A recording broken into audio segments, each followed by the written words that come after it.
శ్రీ సాయినాథాయ నమః. శ్రీ సాయి సచ్చరిత్రం 27వ అధ్యాయం. భాగవతము విష్ణు సహస్రనామములనిచ్చి అనుగ్రహించుట, దీక్షితు యొక్క విఠల దర్శనము, గీతా రహస్యము, కాపర్ది దంపతులు. బాబా మత గ్రంథములను తమ స్వహస్తములతో స్పృశించి పవిత్రము చేసి వారిని తమ భక్తులకు పారాయణము కొరకు ప్రసాదించుట మొదలగునవి ఈ అధ్యాయములో చెప్పుకున్నాము. మానవుడు సముద్రములో మునుగకనే అన్ని తీర్థములలోనూ పుణ్య నదులలో స్నానము చేసిన పుణ్యము లభించను. అటులనే మానవుడు సద్గురుని పాదార విందములను ఆశ్రయింపగనే త్రిమూర్తులకు అనగా బ్రహ్మ విష్ణు మహేశ్వరులకు నమస్కరించిన ఫలముతో పాటు పరబ్రహ్మమునకు నమస్కరించిన ఫలితము కూడా లభించను. కోరికలను నెరవేర్చు కల్పతరువు, జ్ఞానమునకు సముద్రమును, మనకు ఆత్మ సాక్షాత్కారమును కలుగు చేయనట్టి శ్రీ సాయి మహారాజుకు జయమగుగాక. ఓ సాయి, నీ కథలందు శ్రద్ధను కలుగు చేయము. చాతకపక్ష మేఘజలము తాగి ఎట్లు సంతసించను, అటులనే నీ కథలను చదువువారును వినువారును మిక్కిలి ప్రీతితో వారిని గ్రహింతురుగాక. నీ కథలు వినినప్పుడు వారికి వారి కుటుంబములకు సాత్విక భావములు కలుగునుగాక. వారి శరీరములు చమరించుగాక, వారి నేత్రములు కన్నీటిచే నిండుగాక, వారి ప్రాణములు స్థిరపడుగాక, వారి మనస్సులు ఏకాగ్రమగుగాక, వారికి కదుర్బాటు కలుగుగాక, వారు వెక్కుచూ ఏడ్చి వణికెదరుగాక, వారిలో గల వైషమ్యములు తరతమ భేదములు నిష్క్రమించుగాక. ఇట్లు జరిగినచో గురువు గారి కటాక్షము వారి పైన ప్రసరించినదనుకునవలెను. ఈ భావములు నీలో కలిగినప్పుడు గురువు మిక్కిలి సంతసించి ఆత్మ సాక్షాత్కారమునకు దారి చూపును. ఈ మాయాబంధముల నుండి స్వేచ్ఛ పొందుటకు బాబాను హృదయపూర్వకముగా శరణాగతి వేడవలెను. వేదములు నిన్ను మాయ అనే మహాసముద్రమును దాటించలేవు. సద్గురువే ఆ పని చేయగలడు. సర్వజీవకోటి యందును భగవంతుని చూచినట్లు చేయగలరు. గ్రంథములను పవిత్రము చేసి కానుకగా నిచ్చుట. ముందటి అధ్యాయములో బాబా బోధనలను తీరులను చూచితిమి. అందులో ఇంకొక దానిని ఈ అధ్యాయములో చూచిదము. కొందరు భక్తులు మత గ్రంథములను పారాయణ చేయుటకు బాబా చేతికిచ్చి బాబా పవిత్రము చేసిన పిమ్మట వానిని పుచ్చుకొనిడివారు. అట్టి గ్రంథములు పారాయణ చేయనప్పుడు బాబా తమతో ఉన్నట్లు భావించడివారు. ఒకనాడు కాకా మహాజని ఏకనాథ భాగవతమును తీసుకుని షిరిడీకి వచ్చాను. శ్యామ ఆ పుస్తకమును చదువుటకై తీసుకుని మసీదుకు పోయాను. అచ్చట బాబా దానిని తీసుకుని చేతితో తాకి కొన్ని పుటలను త్రిప్పి శ్యామాకిచ్చి దానిని తన వద్ద ఉంచుకోమనెను. అది కాకా పుస్తకమనియు అందుచే దానిని అతనికిచ్చివేయవలైననియు శ్యామా చెప్పాను. కాని బాబా దానిని నేను నీకిచ్చి తిని దానిని జాగ్రత్తగా నీ వద్ద ఉంచుకొను, అది నీకు పనికి వచ్చును అనేది.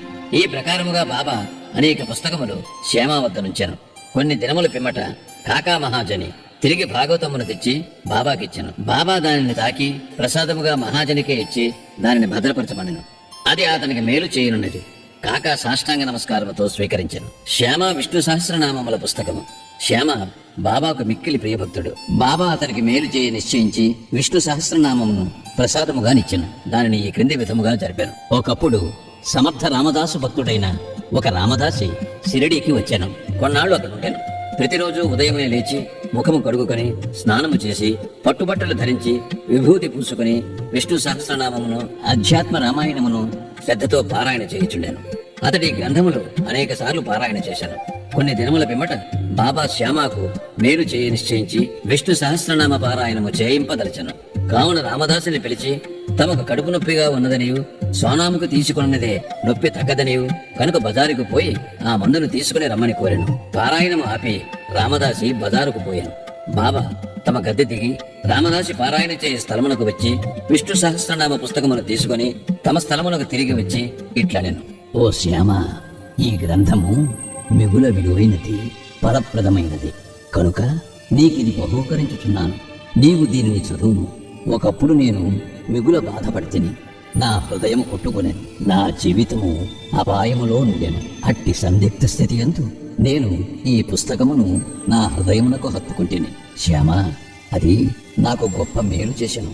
అల్లాయే స్వయముగా వచ్చి బాగు చేసినని అనుకుంటేని. అందుచే దీనిని నీకిచ్చుచున్నాను. దీనిని కొంచెము ఓపికగా చదువును. రోజునకు ఒక నామము చదివినను మేలు కలుగు చేయును. శ్యామ తనకు ఆ పుస్తకం అక్కరలేదు అనేను. ఆ పుస్తకము రామదాసిది.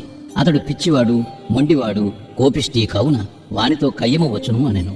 మరియు తాను అనాగరికుడొకటిచే దేవనాగరి అక్షరములు చదువులేను అనేను. వినోదార్థము తనకు రామదాసితో బాబా కయ్యము కలుగు చేయుచున్నాడని శ్యామ అనుకునే గాని బాబా తనకు మేలు కలుగు చేయుచున్నాడని అనుకునలేదు. బాబా ఈ సహస్రనామమనే మాలను శ్యామ మెడలో వేయ నిశ్చయించాను. అతడు అనాగరికుడు అయినప్పటికీ బాబాకు ముఖ్య భక్తుడు. బాబా ఈ ప్రకారం అతనిని ప్రపంచ బాధల నుండి తప్పించగోరెను. భగవన్నామ ఫలితము అందరికీ విసిద్ధమే. సకల పాపముల నుండి, దురాలోచనల నుండి, చావు పుట్టుకుల నుండి అది మనలను తప్పించును. దీనికంటే సులభమైన సాధనం ఇంకొకటి లేదు. అది మనస్సును పావనము చేయుటలో మిక్కిలి సమర్థమైనది. దానికి ఎట్టి తంతు కూడా అవసరము లేదు. దానికి నియమములేమీ లేవు. అది మిగుల సులభమైనది, ఫలప్రదమైనది. శ్యామాకు ఇష్టము లేనప్పటికీ వానిచే దానిని అభ్యసింపచేయవలనని బాబాకు దయ కలిగెను. కనుక దానిని బాబా వానిపై బలవంతముగా రుద్దెను. ఆ ప్రకారముగానే చాలా కాలము క్రిందట ఏకనాథ మహారాజు బలవంతముగా విష్ణు సహస్రనామము ఒక బీద బ్రాహ్మణునిచే పారాయణ చేయించి వానిని రక్షించాను. విష్ణు సహస్రనామ పారాయణ చిత్తశుద్ధికి ఒక విశాలమైన చక్కటి మార్గము కాన దానిని బాబా శ్యామాకు బలవంతముగా ఇచ్చాను. రామదాసి త్వరలో సోనాముఖి తెచ్చాను. అన్నా చించనీకర్ అక్కడనే ఉండెను. నారదుని వల్లే నటించి జరిగినదంతయు వానికి చెప్పాను. రామదాసి వెంటనే కోపముతో మండిపడెను. కోపముతో శ్యామాపై పడి శ్యామాయే కడుపు నొప్పి సాకుతో బాబా తనను బజారునకు పంపునట్టు చేసి ఈ లోపల పుస్తకమును తీసుకొనని అనెను. శ్యామాను తిట్టనారంభించాను. పుస్తకము ఈయనచో తల పొగలు కొట్టుకుందనను. శ్యామ నెమ్మదిగా జవాబిచ్చాను. కాని ప్రయోజనము లేకుండాను. అప్పుడు దయతో బాబా రామదాసితో ఇట్లు పలికెను. ఓ రామదాసి, ఏమి సమాచారం? ఎందులకు చిరాకు పడుచున్నావు?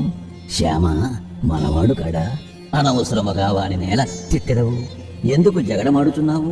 నెమ్మదిగా ప్రేమతో మాట్లాడలేవా? ఈ పవిత్రమైన గ్రంథములను నిత్యము పారాయణ చేయుచుంటివే గాని ఇంకనూ నీ మనస్సు అపవిత్రముగాను అస్వాధీనముగాను ఉన్నట్లున్నది. నీ వెట్టి రామదాసివయ్యా, సమస్త విషయములందు నీవు నిర్మలముగా ఉండవలను. నీవా పుస్తకమును అంతగా అభిలషించుట ఎంతగానున్నది. నిజమైన రామదాసికి మమత కాక సమతయుండవలను. ఒక పుస్తకము కొరకు శ్యామతో పోరాడుచున్నావా? వెళ్ళి నీ స్థలములో కూర్చును. ధనమిచ్చిన పుస్తకములు అనేకములు వచ్చును, కానీ మనుష్యులు రారు. బాగా ఆలోచించు, తెలివిగా ప్రవర్తింపుము. నీ పుస్తకము విలువ ఎంత? శ్యామాకు దానితో ఎట్టి సంబంధము లేదు. నేనే దానిని తీసుకుని వానికిచ్చి తిని నీకది కంఠపాఠముగా వచ్చును కదా. కావున శ్యామ దానిని చదివి మేలు పొందుననుకుంటుని, అందుచే దానిని అతనికిచ్చి తిని. బాబా పలుకులెంత మధురముగా, మెత్తగా, కోమలముగా, అమృత తుల్యముగానున్నవి. వాని ప్రభావము విచిత్రమైనది. రామదాసి శాంతించాను. దానికి బదులు పంచరత్న గీతయ్యను గ్రంథమును శ్యామ వద్ద తీసుకున్నదను అనెను. శ్యామ మిక్కిలి సంతోషించి ఒక్కటేలా 10 పుస్తకములు ఇచ్చేదను అనెను. బాబా ఈ విధముగా వారి తగువును తీర్చెను. ఇందులో ఆలోచించవలసిన విషయమేమనా, రామదాసి పంచరత్న గీత నేలకొరెను. అతడు లోనున్న భగవంతుని తెలుసుకున్నటకు ఎన్నడూ యత్నించి ఉండలేదు. ప్రతి నిత్యము మత గ్రంథములను మసీదులో బాబా ముందర పారాయణ చేయువాడు. శ్యామతో బాబా ఎదుట ఏల జగడమాడెను. మనము ఎవరిని నిందించవలనో, ఎవరిని తప్పు పట్టవలనో పోల్చుకొనలేము. ఈ కథను ఈ విధముగా నడిపించకపోయినచో ఈ విషయం యొక్క ప్రాముఖ్యము, భగవన్నామస్మరణ ఫలితము, విష్ణు సహస్రనామ పారాయణ మొదలగునవి శ్యామకు తెలిసి ఉండవు. బాబా బోధించు మార్గము, ప్రాముఖ్యము కలుగు చేయు విషయములు సాటిలేనివి. ఈ గ్రంథములు క్రమముగా శ్యామ చదివి దానిలో గొప్ప ప్రావీణ్యము సంపాదించెను. శ్రీమాన్ బూటీ అల్లుడకు జీజీ నార్కేకు బోధించగలిగాను. ఈ Norgay Poona engineering college principal గా నుండెను. గీతా రహస్యం, బ్రహ్మ విద్యను అధ్యయనము చేయువారిని బాబా ఎల్లప్పుడూ ప్రేమించువారు, ప్రోత్సహించువారు. ఇచ్చట దానికి ఒక ఉదాహరణమిచ్చదము. ఒకనాడు బాపూ సాహెబ్ జోక్కు ఒక పార్సిల్ వచ్చెను. అందులో తిలక్ వ్రాసిన గీతా రహస్యం ఉండెను. అతడు ఆ పార్సిల్ను తన చంకలో పెట్టుకుని మసీదుకు వచ్చెను. బాబాకు సాష్టాంగ నమస్కారము చేయుచున్నప్పుడు అది కింద పడెను. అదేమని బాబా అడిగాను. అక్కడనే దానిని విప్పి బాబా చేతిలో ఆ పుస్తకం ఉంచెను. బాబా కొన్ని నిమిషములు పుస్తకములోని పేజీలను త్రిప్పి తన జేబులో నుండి ₹1 తీసి పుస్తకంపై పెట్టి దక్షిణతో కూడా పుస్తకమును జోగును కందించచు, దీనిని పూర్తిగా చదువు, నీకు మేలు కలుగును అనిరి. కాపర్డే దంపతులు. కాపర్డేల వృత్తాంతముతో ఈ అధ్యాయమును ముగించెదము. ఒకప్పుడు కాపర్డే తన భార్యతో షిరిడీకి వచ్చి కొన్ని నెలలుండెను. దాదాసాహెబ్ కాపర్డే సామాన్యుడు కాడు. అమరావతిలో మిక్కిలి ప్రసిద్ధికెక్కిన ప్లీడరు, మిక్కిలి ధనవంతుడు, ఢిల్లీ కౌన్సిల్లో సభ్యుడు, మిక్కిలి తెలివైనవాడు, గొప్ప వక్త. కానీ బాబా ముందర ఎప్పుడూ నోరు తెరవలేదు. అనేక మంది భక్తులు పలుమార్లు బాబాతో మాట్లాడిరి, వాదించిరి. కానీ 3 మాత్రము కాపర్డే, నోల్కర్, బూటీ నిశ్శబ్దముగా కూర్చుండేవారు. వారు వినయ విధేయత, నమ్రతలు ఉన్న ప్రముఖులు. పంచదశని ఇతరులకు బోధించగలిగిన కాపాడే బాబా ముందర మసీదులో కూర్చున్నప్పుడు నోరెత్తి మాట్లాడేవాడు కాడు. నిజముగా మానవుడు ఎంత చదివినవాడైనను, వేదపారాయణ చేసినవాడైనను బ్రహ్మజ్ఞాని ముందర వెలవెలపోవును. పుస్తక జ్ఞానము బ్రహ్మజ్ఞానం ముందు రాణించదు. దాదాసాహెబ్ కాపర్డే 4 మాసములుండెను, కాని అతని భార్య 7 మాసములుండెను. ఇద్దరును షిరిడీలో నుండుటచే సంతసించేది. కాపర్డే గారి భార్య బాబా యందు భక్తి శ్రద్ధలు కలిగి ఉండేది. ఆమె బాబాను మిగులు ప్రేమించుచుండెను. ప్రతిరోజు 12 గంటలకు బాబా కొరకు నైవేద్యం స్వయముగా తెచ్చుచుండెను. దానిని బాబా ఆమోదించిన తరువాత తాను భోజనము చేయుచుండెను. ఆమె యొక్క నిలకడను, నిశ్చల భక్తిని బాబా ఇతరులకు బోధించనించెను. ఆమె ఒకనాడు మధ్యాహ్న భోజన సమయమున ఒక పళ్ళెములో సాంజ, పూరి, అన్నము, పులుసు, పరమాన్నము మొదలుగునవి మసీదుకు తెచ్చాను. గంటల కొలది ఊరకనేయుండు బాబా ఆనాడు వెంటనే లేచి భోజన స్థలములో కూర్చుండి ఆమె తెచ్చిన పళ్ళెముపై ఆకు తీసి త్వరగా తిననారంభించాను. శ్యామ ఇట్లడిగాను, ఎందుకు ఈ పక్షపాతము? ఇతరుల పళ్ళెములు నెట్టివేయచదవు, వాని వైపు చూడనైనా చూడవు, కాని దీనిని నీ దగ్గరికి ఈడ్చుకుని తినుచున్నావు. ఈమె తెచ్చిన భోజనం ఎందుకంత రుచికరము? ఇది మాకు సమస్యగానున్నది. బాబా ఇట్లు బోధించాను. ఈ భోజనము యథార్థముగా మిక్కిలి అమూల్యమైనది. గత జన్మలో ఈమె ఒక వర్తకుని ఆవు. అది బాగా పాలిచ్చుచుండెను. అచ్చట నుండి నిష్క్రమించి ఒక తోటమాలి ఇంటిలో జన్మించాను. తదుపరి ఒక క్షత్రియుని ఇంటిలో జన్మించి ఒక వర్తకుని వివాహమాడాను. తరువాత ఒక బ్రాహ్మణుని కుటుంబంలో జన్మించాను. చాలా కాలము పిమ్మట ఆమెను నేను చూచితిని. కావున ఆమె పళ్ళెము నుండి ఇంకను కొన్ని ప్రేమయుతమగు ముద్దలను తీసుకుని నిండు. ఇట్లనుచు బాబా ఆమె పళ్ళెమును ఖాళీ చేశాను. నోరు చేతులు కడుగుకొని త్రేన్పులు తీర్చు తిరిగి తన గద్దెపై కూర్చున్నాను. అప్పుడు ఆమె బాబాకు నమస్కరించాను. బాబా కాళ్ళను పిసుకుచుండాను. బాబా ఆమెతో మాట్లాడతొడంగాను. బాబా కాళ్ళను తోముచున్న ఆమె చేతులను బాబా తోముటకు ప్రారంభించాను.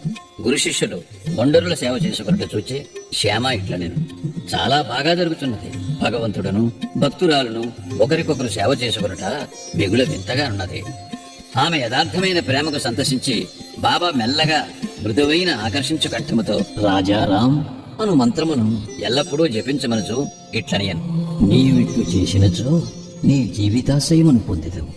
నీ మనస్సు శాంతించును, నీకు మేలగును.